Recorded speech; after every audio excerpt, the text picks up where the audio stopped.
Hi.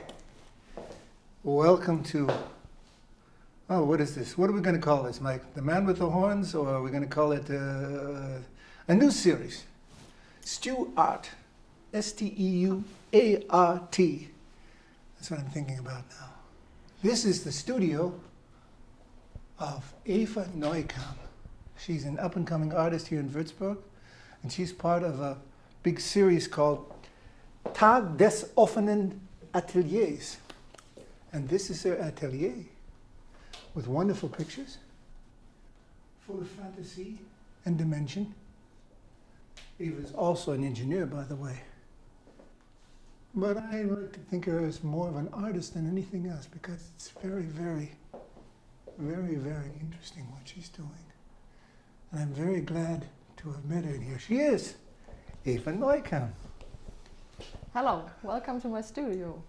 I'm really glad and happy to have this event today together with Richard SteuART, and I think it will be really great.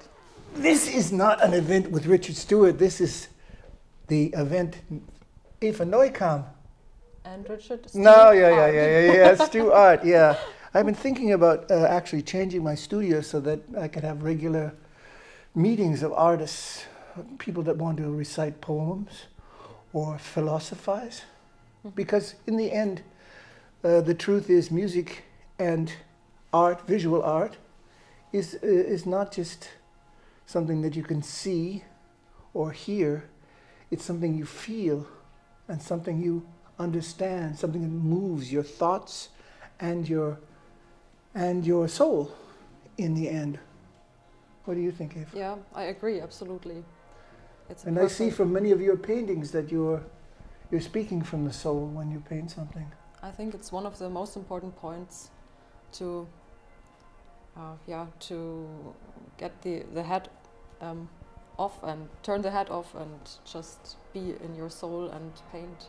We were talking just now from your friend Franz, who came by, gave me the stecker, the Ladekabel for my iPhone, nice guy from Munich, and how things have changed a lot. Munich used to be the really artistic corner of Germany, very much.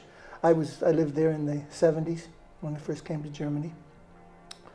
But now I think Würzburg is becoming more and more an artistic city, and there are how many? 50 different artists that are open today for the studios? Exactly, but there are not all of them today open.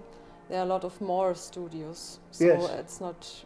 It's not everybody. Not everybody's doing part, this, yeah. but the ones that can open like this. And the nice thing about a studio like this is that it's you can sit and talk, and this is a wonderful couch to do that. It's like a television interview kind of thing, you know. I've seen it on TV. There's actually a series in Germany called The Red Couch. Okay. And they carry the red couch on and just have, you know, sometimes in the middle of a field, you know, people come and talk. But we should first of all explain how I met Eva. I was on the bridge, and this is the wonderful thing about Germany. There's the oldest stone bridge. Oh, I think I have to close the door because it's Sunday, the 15th of October, 2003, and this is a very strong Catholic city, and the church bells are calling everyone to pray. And we're not very far from the cathedral in the middle of town, but we'll close the door now for now. In any event, I wanted to say how I met Eva, or we another. I was at the, excuse me, Mike, you want to sit down? Be even better for you. I'll just put my trumpet over here. Go ahead, sir. Thanks, Eva. I was on the bridge, what Eva calls the wine bridge. The old wine bridge. The old wine bridge. Because everyone goes there. Sometimes there's thousands of people on that bridge. It's the oldest stone bridge in Germany. And Würzburg has become a magnet for artists, but also for tourists. Big, what they call Rhein-Main Dampfer? Dampfer? Kreuzfahrt? Right. Kreuzfahrt, yeah. They're big, long ships that come through. Start at Amsterdam. And they come all the way through going all the way to sometimes Budapest, and even farther, sometimes to Belgrade in the old days. And in any event, so we're on the bridge. I'm on the bridge alone, just having a bottle of wine, have a little checkered Tuch, remember? It was checkered, just like Yes, your theme of Schachbrett, you yeah, know, chess pattern. chess yeah. patterns. Yeah. So there, and I have some grapes and a little piece of Italian Wurst. Schinken. Yeah, Schinken nicht, but it was was Wurst. I have no idea. Sausage, I'm Italian vegetarian. sausage. Yes, he's vegetarian. So, Anyway, so and some grapes and a little bit of baguette, white baguette, full corn, and that I bought on the bridge. And I bought actually my own bottle of wine. You can buy little glasses there. But anyway, to make a long story short, I'm sitting there enjoying myself, and there's statues on the bridge. It's very much like Prague. You've been to Prague, right? Yes. A wonderful, It's a also wonderful wonderful. city, yeah. It's like a small version of Prague. This thing, this bridge, and in any event, I'm sitting there, and I turn and I'm talking to a couple of gentlemen about their lives and whatever, and I come back to sit down, and there's this very pretty girl sitting there with her glass of red wine. You like red wine, right? You like red wine, I'm a yes. wine drinker. I understand. I like red wine too, but we're in Franconia, where there's some of the best white wine in the world here. Very. And I said, oh, you're like a little schmetterling that has come, a little white schmetterling that's landed here beside me. And we start to talk a little bit. And I say, well, it's because you had white running shoes Yes, on that yes. day. Eva is very sporty. She likes to ride speed bikes. What do they call? Rennrad. Racing Speed bikes. bikes, Yes. racing bikes. Yeah, it's just this weekend you went 97 kilometers in 3 hours.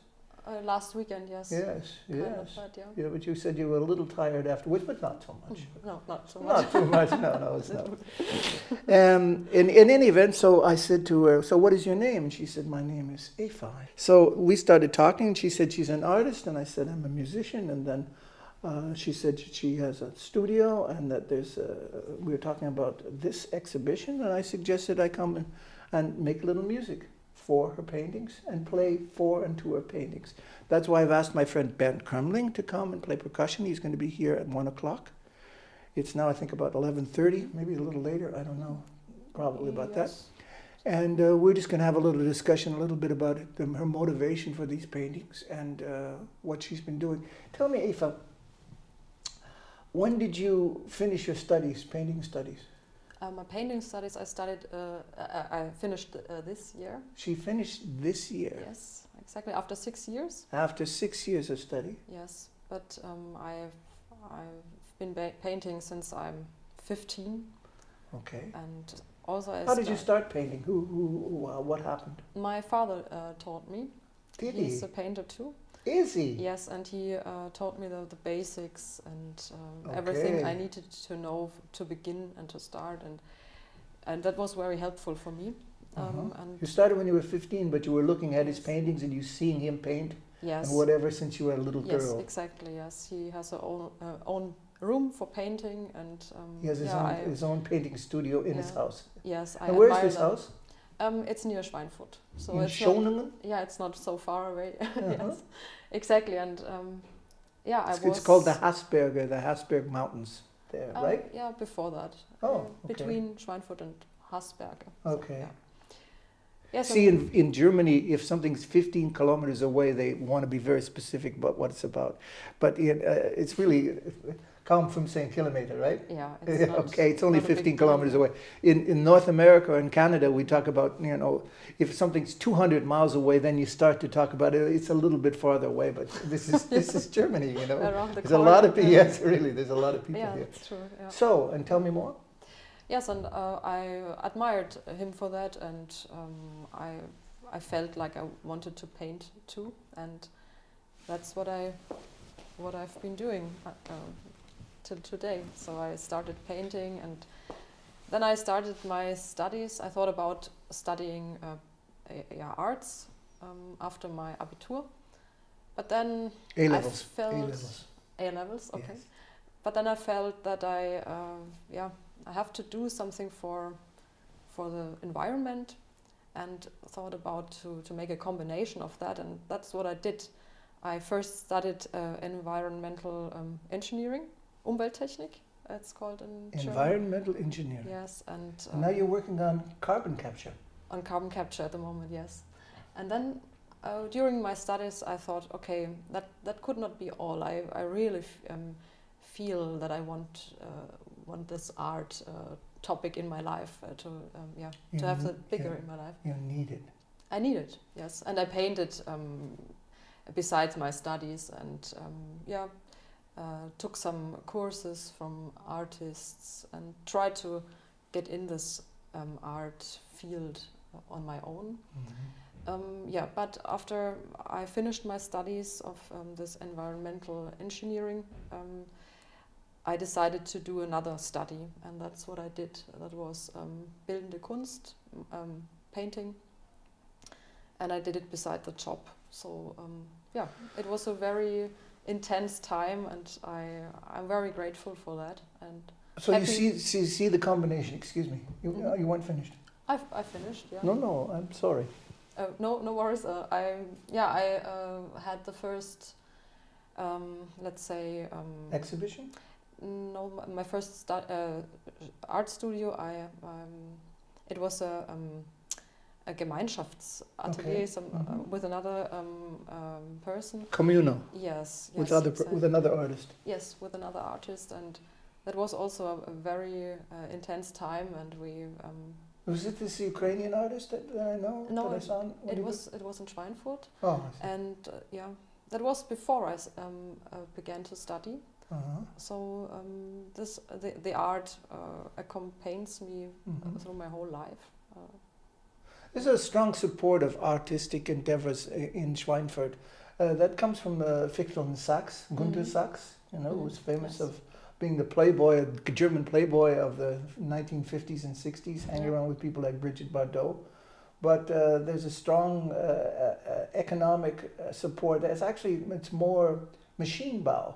They build machines, and they're very famous. And during the Second World War, as a matter of fact, there was a target for dropping bombs because they made very good ball bearing factories in Schweinfurt. But since then, of course, it's become, it's one of the hubs of German industry. It's very important.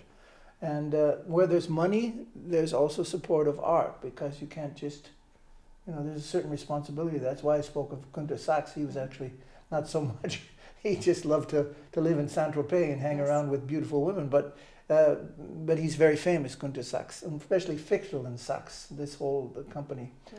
But Kugelfischer also is very important there. Yeah. But, there has to be some substance for that too. Without industry or without production of certain things, there has to be an economic support for art. Without the basic necessities being taken care of, it's not possible to create art, historically and otherwise. But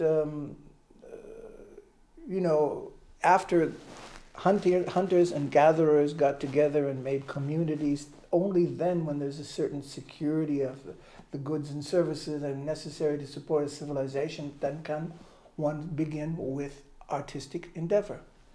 And Mike has just given me the signal for 2 minutes left before he has to change the battery on his camera. So we will continue this in just 1 minute when Mike is finished. And Eva then can talk a little bit more about how she began to have certain, you study different styles also, obviously, and Cubism and Impressionism and what else? Yes, you get to know different styles, different techniques, everything. It's good to look over the Tellerrand, as we say it in German, and that helps a lot to get a wider. So isn't she horizon. wonderful? She speaks wonderful English. She's a very smart person. She's ecologically very responsible. She understands basically that she has a responsibility to society, and at the same time has a responsibility to herself. And we're going to talk a little bit about the responsibility to oneself when one is painting or creating art, to remain in touch with your emotions and your feelings, to be able to display them through visually or musically or in a dialogue. And that's why I'm here today. So I hope you're enjoying this, and I thank you very much, Mike. I don't know what we're going to call this, if it's the man with the horns or SteuART. I like this old idea of SteuART. I had the same idea a couple of days ago. We have often very similar ideas since we met on the bridge there, and I've actually helped. I haven't even helped her set up this picture, and she likes it. She thinks it's very cozy. Yeah. Yeah, it's nice. Yes. So thank you very much, and we'll talk again very soon.